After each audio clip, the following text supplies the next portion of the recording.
Hidden beneath the chaos of Strangetown lies a story so dark, so quietly devastating, it's easy to miss. This is the story of Nervous Subject, The Sims 2's most tragic sim. Hello everyone, and welcome to The Sims lore. Today, we're unraveling the deeply unsettling, often overlooked story of one of the series' most quietly heartbreaking characters, Nervous Subject. We'll explore how Nervous ended up in the hands of the Beakers, what the game data tells us about his forgotten past, and the hidden clues buried in memories, files, and family trees that reveal a far more disturbing origin than you might expect. We'll also talk about how you, the player, have the power to rewrite his fate, and why Nervous Subject, more than any other sim, deserves a second chance. So go grab your snacks, let me know what you're having in that snack report, and don't forget to subscribe and like this if you enjoyed it. Alright, let's get straight into the video. At first glance, Nervous Subject is just another oddball in Strangetown. A jittery adult sim, skittish and tense, wearing a pretty basic teen or young adult outfit, even though he's an adult, and living in the basement of two mad scientists. But looking closer, you'll see his entire identity is a clue. His name isn't just a quirky pun, it's a diagnosis. Nervous Subject, as in a test subject, a lab rat. His name strips him of humanity before you even play. His fears are deeply embedded in his character data. He's terrified of being yelled at, losing friends, or being left alone. And unlike most sims, he rarely wants success. He wants escape. When you load up the game, one of Nervous Subject's first wants is to move out of the Beaker household. Now, that could just be a quirk of the game's programming. Adult sims often roll that want when living with a couple. But let's be real, in Nervous's case, it feels like something deeper. He was taken as a child, and the game doesn't try to hide it. If you check Olive Specter's memories, you'll see that Nervous was removed by social services, usually a sign of neglect. But what's more unsettling is what's missing. The Beakers, the couple currently imprisoning Nervous, have no memory of adopting him. And let's not ignore the biggest red flag. His name. Nervous Subject? There's no way Olive named her own son that. It sounds like something a scientist would scribble on a clipboard. But this makes me wonder. What if Olive Specter wasn't just a cold, detached woman who let her child be taken, but someone who planned it? What if she deliberately sought out the Grim Reaper not because of her murderous obsessions, but with intention? What if she wanted to conceive a child with death itself? Not out of love, but out of ambition, out of obsession, and out of control. A child touched by the supernatural. A child born from the most powerful entity in the Sims universe. And then, what if she handed that child over? Not to family, not to safety, but to the Beakers, scientists known for unethical experimentation. What if Nervous wasn't stolen or lost or forgotten, but sold? Given away knowingly, not out of desperation, but design. I know it sounds a little bit extreme, maybe it's too dark or too cruel. But in Strangetown, nothing is ever off the table. And Olive Specter has already surrounded herself with death many times. Her backyard is a graveyard, and her lovers die mysteriously. She flirts with the Grim Reaper, and she always watches everyone around her vanish and never looks back. She's not necessarily a nurturing figure, and she's a manipulator of endings. So maybe it's not that far-fetched. Maybe Nervous Subject was never meant to be her son. Maybe he was her offering. In my last video about the Grim Reaper, someone also asked me if I considered the Sims 4 timeline canon, specifically whether Olive's son Nyon is canon. My short answer? Absolutely not. But let's unpack that. The Sims 4 exists in a rebooted timeline. In that version, Olive isn't a neglectful mother, so her son was never taken away, and therefore never fell into the Beaker's hands. It's also good to note here that she wasn't a killer either. Well, not quite. Unlike in The Sims 2, where her garden is littered with tombstones of lovers, enemies, and perhaps victims, The Sims 4 offers no such proof. However, there's a chilling new detail. Behind a hidden door in her house is a locked basement. Inside is a single dimly lit room containing a fridge, a set of knives, gardening tools, and a freshly dug hole in the ground. No gravestones, no ghosts. Just the unmistakable implication that something sinister has already happened, or is about to. It's a quiet nod to her past, a whisper rather than a scream, but one that confirms the legend of Olive Specter still lingers in the shadows.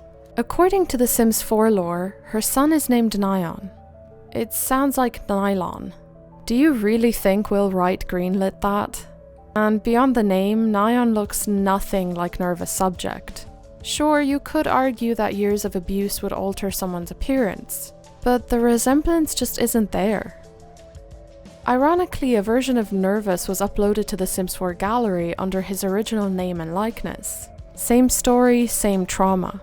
But this time there was a new layer, a mysterious code name, a test subject at the mercy of the Beakers, specifically Loki. Why?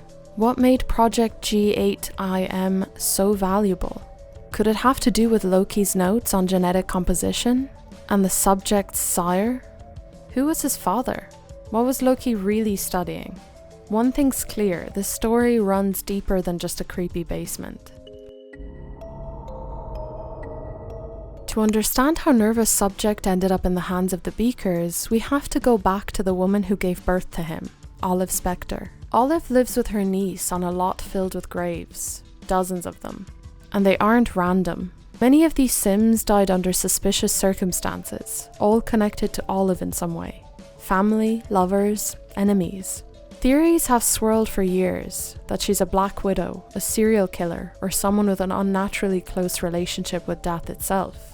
Her only consistent companion is the Grim Reaper, who appears more often on her lot than anywhere else in the game. But in her memories, there's something even darker.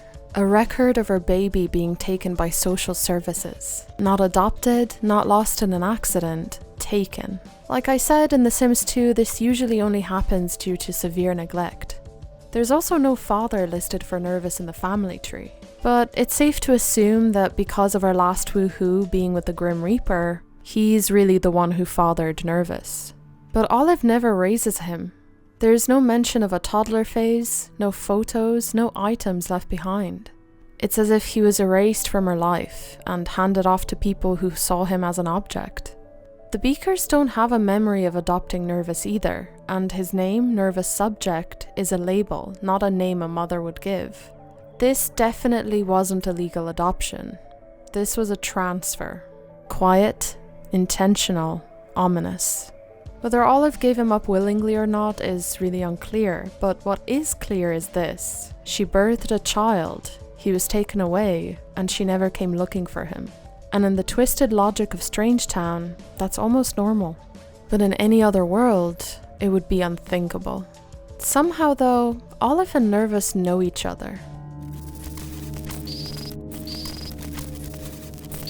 Loki and Cersei Beaker are two of the most infamous Sims in Strangetown.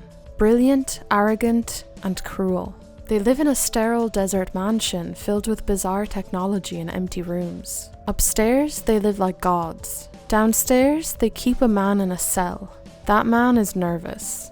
No adoption memories, no legal trail, just a Sim living in their home with no autonomy and no explanation.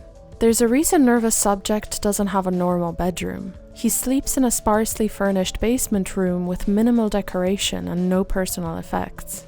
There's a surgical chair nearby, machinery, tools, the kind of environment that tells you without words that this is a place of observation, not safety, a place for experiments. He has no hobbies and no prospects, unless the player intervenes. The game doesn't show you the moment he was taken. It doesn't explain how the Beakers got him or what they did in the years between his childhood and now. But it's pretty obvious. He is in every way a Sim who is broken down. And yet, the family aspiration remains, a glowing ember in the wreckage. This is what really makes Nervous Subject such a singular character. The Sims is often whimsical, even when it flirts with darkness. But Nervous is different. His story isn't funny. It's not lighthearted. It's about what happens when a child is taken, controlled, and stripped of identity, and still dares to hope for love. Despite this interview with Simguru Grant and Simguru Lindsay, who clearly don't think that his story is very tragic. Wasn't there like some weird lab guy? Like what was? Do you know? Yeah, his name was Nervous Subject. Nervous Subject. Yeah. He lived in the basement of some mad scientist. It was great. But yeah, I think it's safe to say that universally, he's found to be incredibly tragic. The game may label him as a subject, but his aspiration reveals something deeper. He doesn't want to be studied. He wants to be loved. Nervous Subject's relationship panel is as haunting as his living conditions, nearly empty. At the start of the game, he has no family connections in his household and has only one sim with any positive relationship score, Pascal Curious. Even this is faint, just enough to be marked as a friend. It begs the question, how did Nervous Subject, locked in the Beakers' basement, form a connection with anyone at all? Pascal Curious is a scientist too, one of the Curious brothers who lives just across Strangetown. But unlike the Beakers, Pascal is known for being kind-hearted, warm, and emotionally open. He's the most empathetic of the trio. Perhaps he saw Nervous being mistreated. Perhaps they crossed paths during a visit to the Beaker lab. Maybe Pascal offered a moment of compassion, and for Nervous, that was enough. When your life is devoid of affection, even a single act of kindness can carve itself into your soul. It's never explained how they met, but what matters is that they did. Pascal stands as Nervous' only real connection to the outside world. What's striking is that Nervous doesn't hate Loki or Cersei Beaker. Not even slightly. He's not coded with negative relationship points towards either of them. In fact, he's barely more than acquaintances with them. This raises uncomfortable questions. Why doesn't he loathe his captors? Why isn't he afraid of them? At least, not explicitly. The most likely answer is chilling. He doesn't know any different. If Nervous was taken at a young age, infancy or toddlerhood, and raised entirely in the Beaker household, this twisted existence would be all he's ever known. There's no before to compare it to, no reference point for kindness, agency, or freedom. To Nervous, this might not feel like captivity. It might feel normal.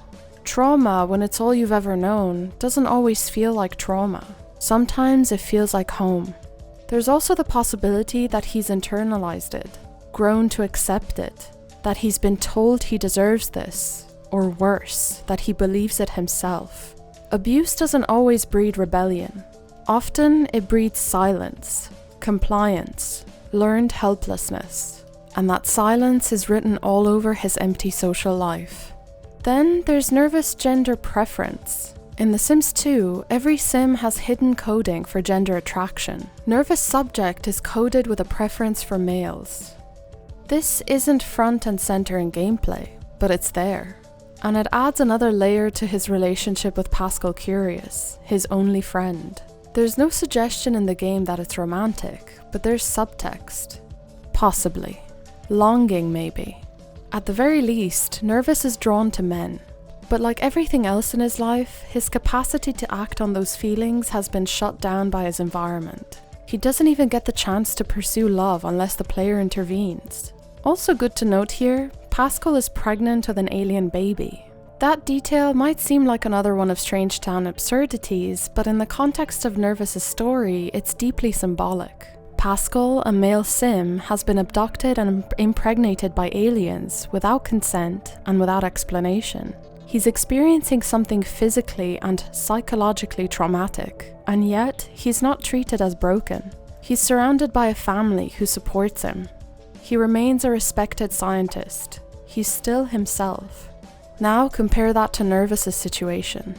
Nervous wasn't abducted by something foreign. He was taken by humans.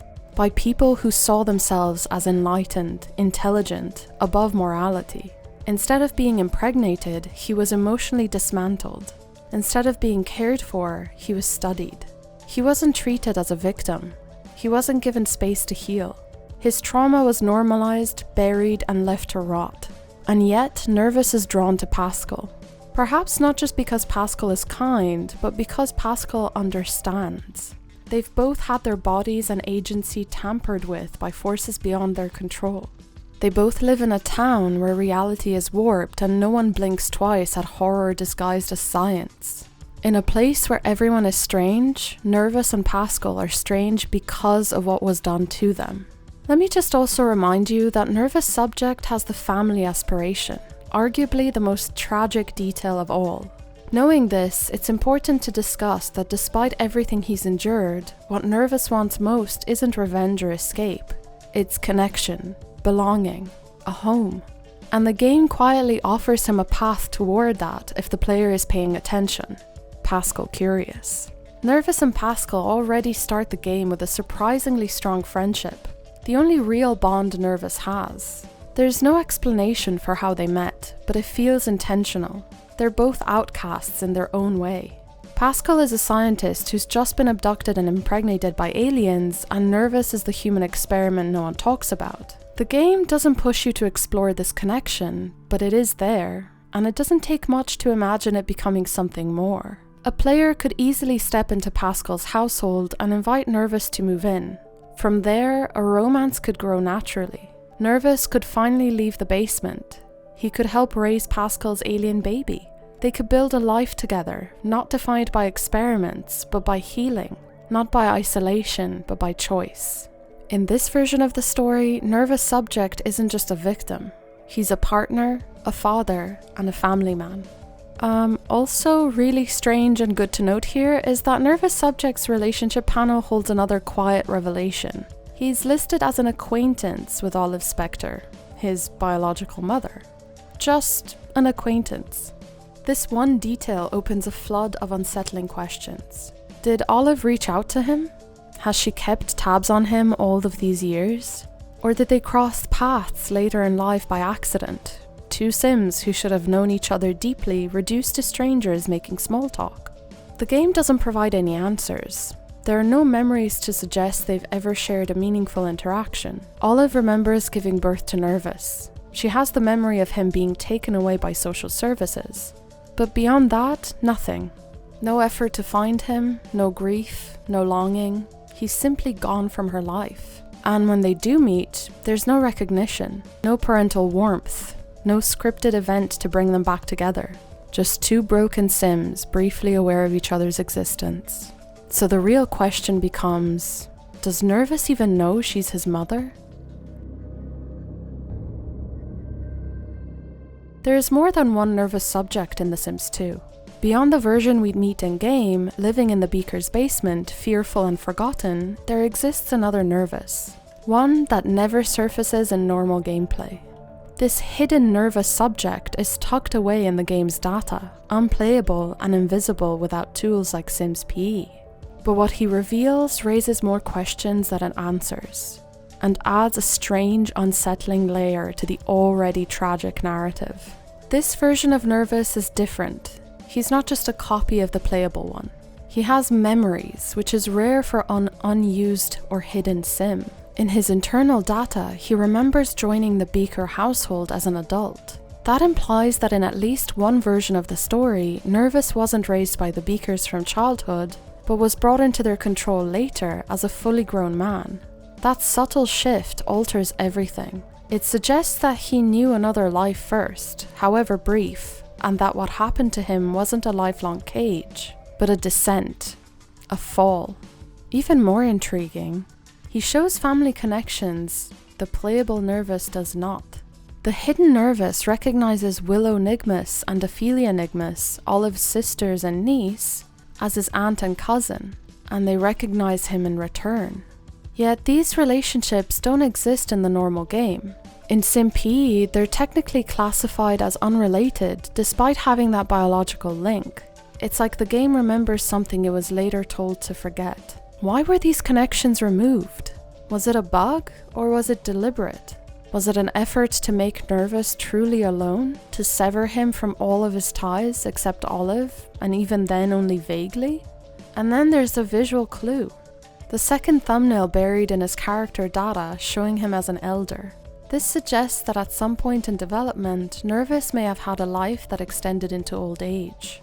A version where he survived or was given enough narrative weight to imagine a future. But in the final game, Nervous never reaches that stage. Most players never get to see him live a normal life at all, let alone grow old. Well, obviously unless you play with him. The hidden Nervous also appears in official Sims 2 storytelling material, specifically in the old Friday the 13th promotional video. In it, he lives through a surreal, miserable day filled with bad luck, only to die at the end, crushed by a falling satellite. A perfect symbol of his character, a man whose suffering is both absurd and tragic, who exists largely to be punished. Even in this early depiction, Nervous was marked for doom. Oddly, he also has a teen male voice in that video, not an adult one. Another inconsistency, another hint that his identity was in flux during development.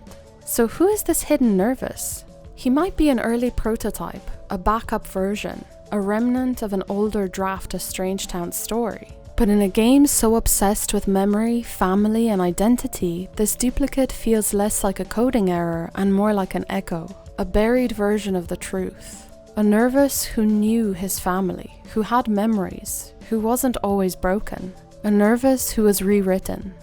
In that sense, the hidden Nervous is like the character himself, overlooked, forgotten, and quietly asking to be found. The existence of a hidden Nervous subject in The Sims 2 is one of the most intriguing unsolved mysteries in the game's development, and it raises unsettling questions about what was meant to happen versus what we actually got. All signs point to this. He was meant to be the playable Nervous subject, but at some point the developers scrapped him and built a new playable version from scratch.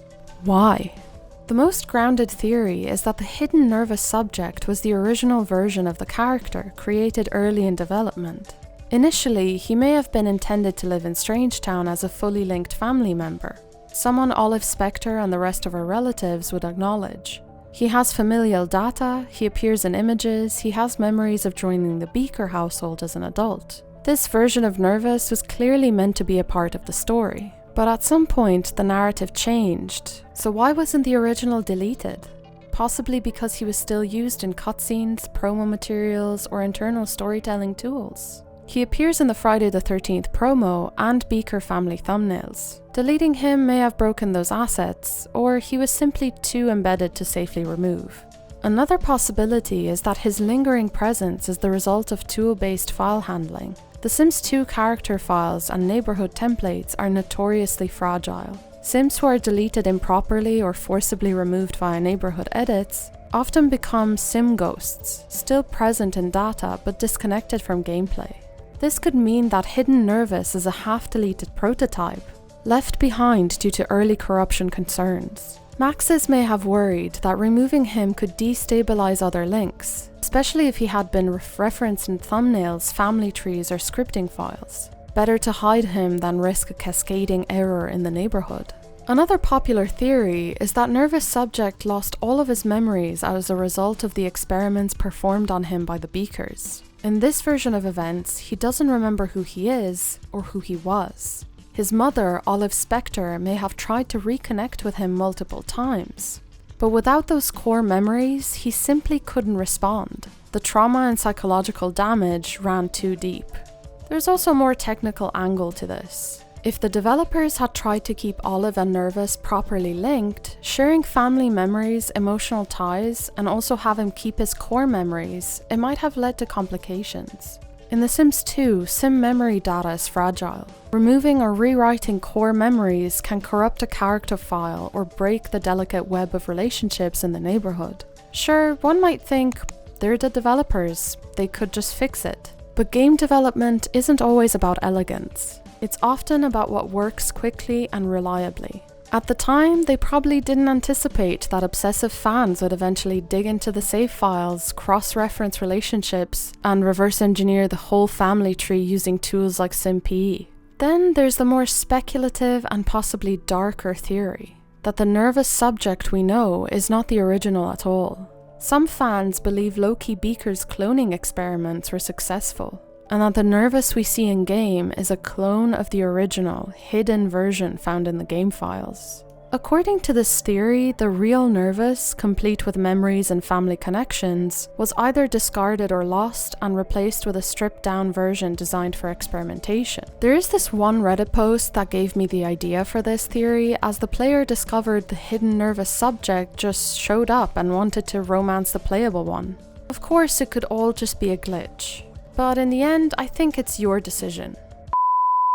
Okay guys, this is editing Miss Lori here. Oh my god, I'm just trying to get some footage for the video, and what this Nervous subject showed up out of nowhere, and he's definitely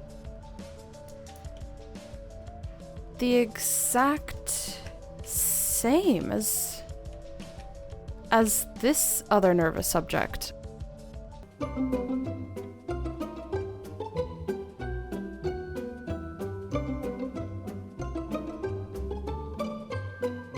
Was Nervous subject rewritten, cloned, or broken? Is he the victim of science, storytelling shortcuts, or both? There are too many theories to choose from, and maybe that's the point. Maybe Nervous was never meant to have just one truth. Let's talk about the name Nyon though, because it's not just a throwaway detail, it matters. In The Sims, names are never just names, they're clues. And in the case of Olive Specter, something feels off. In The Sims 4, a rebooted timeline introduces Nyon as the son of Olive Specter. This is supposedly Nervous subject, reimagined. But one of the first things that breaks the illusion is the name itself. Nyon doesn't have history, it doesn't have weight. It's not drawn from literature, mythology, or even a dark joke like most of the names in The Sims 2. Compare it to Early Demise or Rigor Mortis. Even minor characters like Creon Nigmus carry mythological weight. These names were deliberate, macabre, often funny in a twisted way, and always thematically sharp. They anchored characters in the world of Strangetown, a place full of death, dysfunction, and bizarre science. In contrast, Nyon sounds synthetic. Would a name like Nyon have come out of the original Maxis team under Will Wright? Highly unlikely. The naming in The Sims 2 was dark, self-aware, and clever. It spoke volumes without saying much. Nervous subject is a name that hits hard. It tells you everything you need to know before you even click on him. He's anxious, he's experimented on, he's not seen as fully human. That name hurts, and that's the point. So if Nyon is meant to be a play on words, it's the weakest one in Olive's orbit. Or the entirety of The Sims. It doesn't tie into death. It doesn't evoke anything. It feels detached from the legacy it's meant to continue. And that's the deeper issue, because The Sims 4 doesn't just change the story, it dilutes it. It softens what made Nervous compelling. If the goal was to give him a clean slate, then Nyon is a fitting symbol. I don't know you guys, maybe it was meant to be clever. But in my opinion, clever only works when it carries meaning. In this case, the name feels like a reset button. One that deletes the pain, the horror, and the brilliance of the original. And that, more than anything, is why it doesn't stick. Nervous subject begins the game in a cage, emotionally, physically, and narratively. He lives in the basement of two controlling scientists, with no family, no autonomy, and only a single tenuous friendship. His name isn't his own. His life isn't his own. His role is clear: the test subject, the victim, the broken one. But The Sims 2 does something quietly brilliant here. It doesn't lock any of its characters into a specific role. It leaves just enough space for you, the player, to intervene. Nervous has the family aspiration. He just wants to be loved, to build a life, to be seen not as a failed experiment, but as a person with value. The game doesn't force that future, but it makes it possible. And that's where you come in. You can move him out of the Beaker household, and you can build on his friendship with Pascal Curious if you wanted to. You can let that bond grow into something deeper. Love, support, partnership. Nervous can help raise Pascal's alien child. He can find peace in a household where he's no longer studied, but welcomed. You can give him a job, a hobby, a home filled with light and colour instead of sterile walls and flickering lab equipment. You can let him live a quiet life, one filled with moments the Beakers never imagined he'd experience. His first real laugh, his first hug, his first full night of sleep without fear. And maybe he never forgets what was done to him. Maybe some wounds don't heal, but you get to decide whether they define him. That's the true genius of Nervous Subject's design. He's not just a tragic NPC frozen in misery. He's a blank slate with a past, waiting to be given a future. You can leave him in the basement, you can ignore him, or you can rewrite the story, not by erasing it, but by continuing it. He starts as a subject, and you can help him become someone. Alright guys, there you have it, everything we know about Nervous Subject. Hopefully this inspired you to play with Nervous Subject and to give him the life he really deserves. Whether you're moving him into the Curious household and getting him together with Pascal so they can have beautiful alien babies, let me know in the comments below how you play with Nervous Subject. What kind of life do you give him? I'm really interested to know. I would like to thank my Susul channel member, Miss Ellie. Thank you so much for your support. I would also like to thank my patrons Negative Dana, Artsy Flashback, ML, Adele Isted, Jolina Lini, and Treats for Chewy. Thank you all so much for supporting my channel. That's it for today's video. Thank you all so much for watching. Please like the video if you enjoyed it and let me know your theories in the comments below. Follow me on Twitter and Instagram for more lore and updates. I'll see you in my next video. Bye!